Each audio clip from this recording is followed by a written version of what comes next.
Se está creando eso que se llama nuevo orden mundial, aunque fuera de las teorías conspirativas es muy sencillo definirlo. El nuevo orden mundial no es otra cosa que la implantación de un poder supranacional, basándose precisamente en esas organizaciones supranacionales que están creadas desde el fin de la Segunda Guerra Mundial, en concreto a raíz de los pactos de Bretton Woods, año 44. Tenemos la Unión Europea, el Fondo Monetario Internacional, Banco Mundial, la ONU misma y todas sus subdivisiones. Y lo que está claro que busca es implantar una nueva humanidad, un único mundo, con un único gobierno, con una única religión, un único sistema económico. Pero para eso tenemos que eliminar el ser humano anterior. Por eso esos pilares que son los fundamentales, relativismo moral, laicismo, ideología de género, entre otros tantos, podemos añadir aborto, ahora viene la eutanasia, con el objetivo de desprogramar al ser humano que existía antes, implantar un nuevo código de valores y poder empezar a implantar el transhumanismo, que es al que vamos. Vamos en lo que llaman también la cuarta revolución industrial, que es la implantación de un sistema robótico basado en inteligencia artificial que controle todo aquello que antes era de alguna manera esporádico en el ser humano. Para eso necesitamos, como les decía, formatear, eliminar la antigua civilización, en este caso la civilización cristiana, los valores cristianos, e implantar una nueva serie de valores que permita a las nuevas juventudes que entren perfectamente en esa nueva realidad. Para esto es lo que llaman, entre otras cosas, la Agenda Global 2030, o la Agenda del siglo XXI, que no es otra cosa que implantar una serie nueva de valores, precisamente desde esa descodificación. Obviamente esto no es homogéneo, no es consecutivo, a veces hay tropiezos, pero lo que está claro es que estamos ante las puertas de una nueva realidad. No es un cambio gradual como ha existido antes en la historia del ser humano, sino que es algo completamente diseñado. Es decir, el mundo al que vamos es fruto de una ingeniería social perfectamente planificada y perfectamente implantada. La implantación primero es ideológica. La ideología sirve primero para desestabilizar una nación. Si nos atendemos, por ejemplo, a Yuri Bezmenov, el antiguo agente del KGB que emigró a Estados Unidos y que contó precisamente esos procesos por los cuales se puede desestabilizar una nación, que es desestabilización, desmoralización, crisis y normalización, estamos viviendo perfectamente esas etapas. Hemos tenido una desestabilización, ahora estamos en la fase de desmoralización, que es volver a las naciones contra sí mismas, la endofobia, el odio a nuestra cultura cristiana, el odio a la misma biología, la misma realidad biológica hombre y mujer, para hacer que la población esté completamente confundida y que sea mucho más fácil guiarlas a un nuevo punto. Es la mentalidad de rebaño. Ahora bien, primero es la ideología, segundo es lo demás, implantación social, económica, política, tecnológica, medioambiental, sanitaria, alimenticia. Todo esto está perfectamente diseñado en la página del Foro Económico Mundial. Tienen perfectamente diseñado cuál va a ser el nuevo mundo. No dejan nada fuera. Lo sorprendente y lo llamativo es que está todo perfectamente entrelazado y todo perfectamente conectado. Porque si tocamos todos los puntos, la salud, la educación, la ciencia, todo eso les va a permitir guiar, digamos, todo de forma paralela, todo hacia un mismo punto. Aunque en la realidad, obviamente, sabemos que hay gobiernos nacionales. En la práctica, gran parte de estos gobiernos nacionales para nada están trabajando para el bien de sus naciones, sino que trabajan precisamente para los intereses de estos globalistas. Lo hemos visto con el gobierno de Sánchez, lo estamos viendo en otros países, por ejemplo también en Iberoamérica.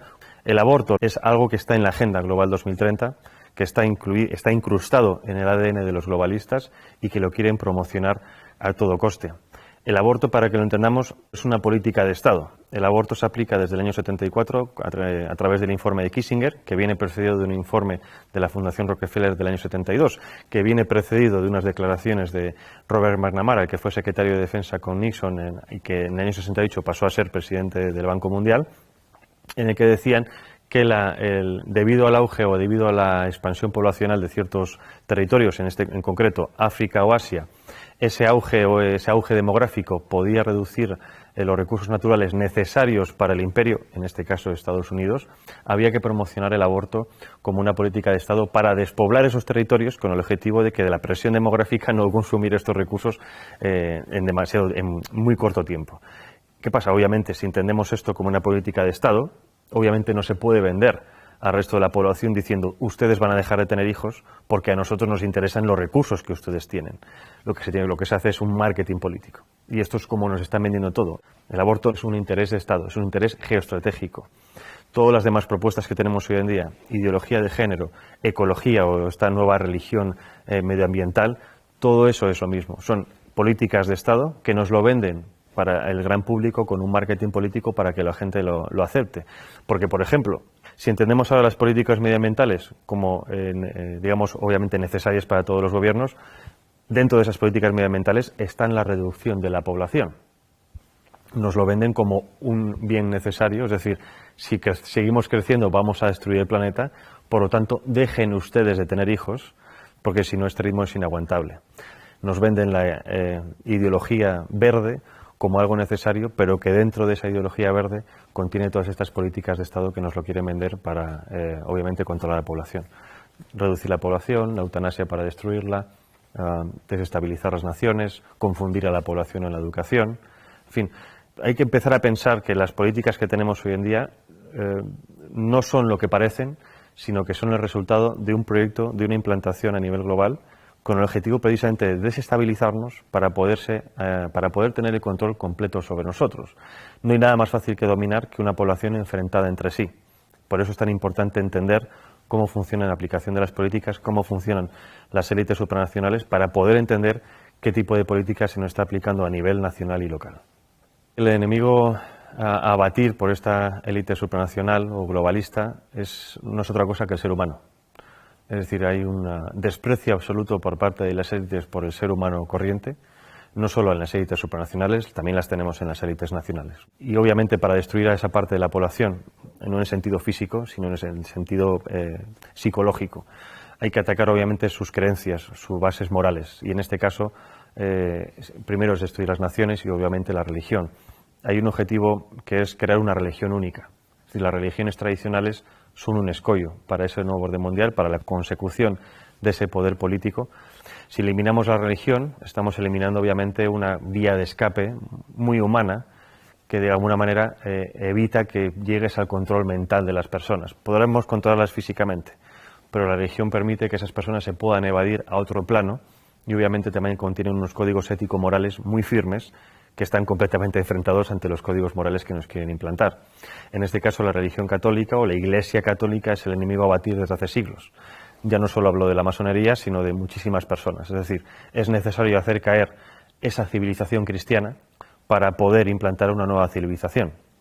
Y esto no lo estoy diciendo yo, lo ha dicho, por ejemplo, incluso Hillary Clinton en unas declaraciones antes de las elecciones de 2016, en las que decía que las religiones eran un escollo, que había como, por cualquier vía había que acabar con ellas, e implantar una nueva religión. Ya seamos si podemos pensar en una religión de Estado, en unas nuevas religiones New Age, en fin, todo este tipo de prácticas pseudo-religiosas que nos están implantando con el objetivo de que realmente no estemos pensando en lo importante. El objetivo en general cuando hablo de la humanidad es el control absoluto de la población, pero no solo hablo de control, digamos, policial, sino control de lo que se consume, de lo que se piensa, de lo que se educa, de lo que se ve. Más o menos yo creo que todo el mundo tiene en la cabeza esta realidad porque es un poco lo que estamos viendo. Nos censuran las redes sociales, nos censuran medios de comunicación, censuran incluso en los mismos colegios y esto no es otra cosa que poner barreras. Entonces necesitan acabar con todo eso para poder tener el control. Obviamente cuando hablo de Soros como uno de los principales promotores de este nuevo orden mundial, lo dejo muy claro, uno de los principales, o digamos una de las caras visibles. Yo creo que si conocemos a Soros tanto, es porque a Soros se le permite mostrarse. ¿Con esto qué quiero decir? Con esto digo que los verdaderamente poderosos están en la sombra. Ahora bien, si Soros, digamos que trabaja en el lado social, quiero decir la sociedad civil, es decir, es un experto en modificación de conciencias. Para eso trabaja en la ventana de Overton. La ventana de Overton es una herramienta que nos permite transformar lo imposible en un hecho factible. Y hay varias fases. Obviamente primero viene la propaganda, la ideología. Para eso se crean y se financian think tanks, fundaciones, asociaciones que generen supuestos documentos científicos, oficiales, estudios, etcétera, de los cuales después se hagan eco los medios de comunicación. Esos medios de comunicación llegan a las masas. Las masas, a base de repetición de estos estudios, estos conceptos, estas ideologías, acaban, si no aceptando como propias esas ideologías o pensamientos, sí aceptándolos diciendo que es algo como ya existe y lo ven por todas partes, es algo que hay que aceptar. Una vez llegamos a esa tercera fase, viene la cuarta fase, que es la de los políticos. Los políticos, obviamente, con el interés partidista de continuar en el poder, se hacen supuesto eco de esas reclamaciones supuestamente sociales, y obviamente después el quinto, que es la transformación en leyes, la legislación. Entonces, esos 5 pasos es lo que se ha seguido con muchísimas cosas. Tenemos el aborto, tenemos el matrimonio homosexual, ahora tenemos ya ha empezado la eutanasia, y el siguiente paso es la pedofilia. Y esto es pura matemática, es ciencia política y siempre funciona. Entonces, si nos atenemos a que esto sirve para aplicar ciertas cosas, ¿qué es lo que ha hecho Soros a nivel social? Lo mismo. Ha financiado ONGs, asociaciones, fundaciones, ha financiado medios de comunicación, ha financiado a políticos e incluso ha financiado a instituciones como por ejemplo puede ser la Unión Europea o el European Council on Foreign Relations, que es la versión europea del CFR norteamericano, que es el principal lobby de la política exterior norteamericana, en este caso en Europa. Entonces, si tienes los 5 pasos o los 4 pasos de los 5 en tu mano, es mucho más fácil modificar la realidad de los ciudadanos precisamente porque toca todos esos palos. Si nos vamos a instituciones supranacionales, ¿cuál es el papel de la ONU, de la UE? Es muy parecido. Bueno, el Banco Mundial obviamente es la gestión económica mundial, lo mismo parecido del Fondo Monetario Internacional a la hora de préstamos. El control económico y los préstamos sirven para el chantaje económico de las naciones. Hay muchísimas naciones africanas que se han quejado precisamente del chantaje económico, de dinero supuestamente de ayudas al desarrollo, siempre dependiendo de cuestiones como, por ejemplo, la implantación del aborto, la implantación de la ideología de género, de educación sexual temprana para los niños, etcétera, etcétera. La OMS ha sido fundamental para la implantación de la idea de que existe una pandemia mundial, y si no hubiera sido por la OMS, en este caso por Tedros Adhanom, no se hubiera creado o no se hubiera llamado un confinamiento mundial. Primera vez en la historia que los ciudadanos de este planeta hemos visto cómo en todas las naciones se seguían los mismos pasos. Es decir, nada ha conseguido antes que realmente hubiera una coordinación nunca antes vista a nivel global. Coordinación que, aunque a nosotros nos parezca mucha, en general ha sido como muy sospechoso, por así decirlo, no sigue siendo suficiente para esta élite. Según ellos, los retos que nos plantean las pandemias del futuro, eso supera por muchísimo la capacidad gestora de los estados independientes entre sí.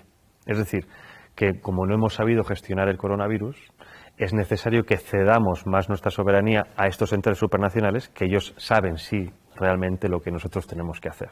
Llevarnos a ese buen camino, a guiarnos como si fueran un dios, porque nosotros como ciudadanos comunes somos demasiado estúpidos para valernos por nosotros mismos. Las redes sociales han sido siempre una herramienta fundamental en el tema de la comunicación, pero como todo avance tecnológico tiene siempre su cara y su cruz. Como todo avance tecnológico nos lo venden que es bueno para poder hablar con nuestros familiares, que están en contacto con gente de todo el mundo, pero el problema, el contrapeso es el control absoluto, ¿no? Ya no solo el control de lo que hacemos, sino incluso de nuestros pensamientos, porque muchas veces decimos cosas en redes sociales que quizás fuera de un ámbito demasiado privado, ¿no? Y eso es precisamente a donde van ahora con el tema de la censura.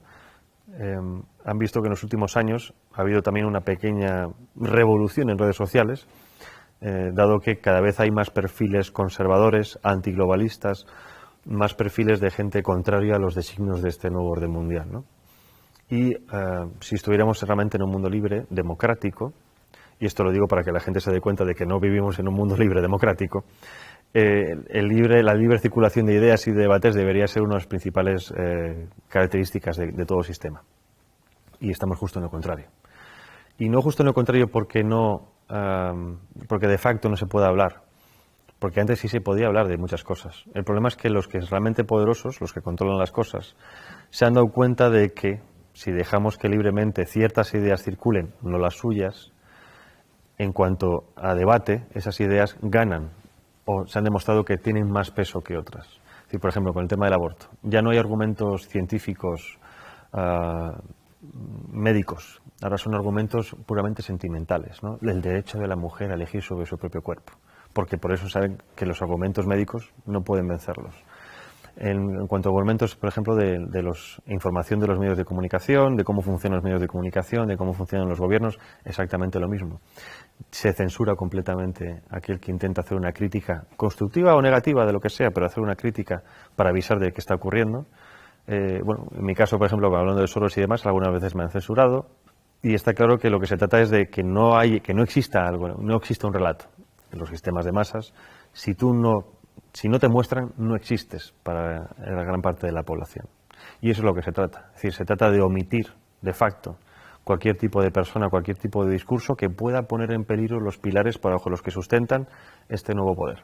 En este caso no puedes contradecir las normas de la ideología de género, el feminismo, el aborto, etcétera, etcétera, etcétera. No existe ese debate de ideas en los medios de comunicación, pero precisamente porque tienen miedo a lo que pueda ocurrir.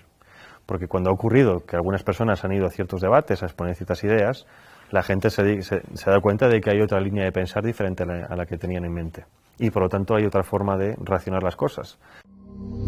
Si quieres ver más contenidos de Alto y Claro TV, suscríbete a nuestro canal de YouTube.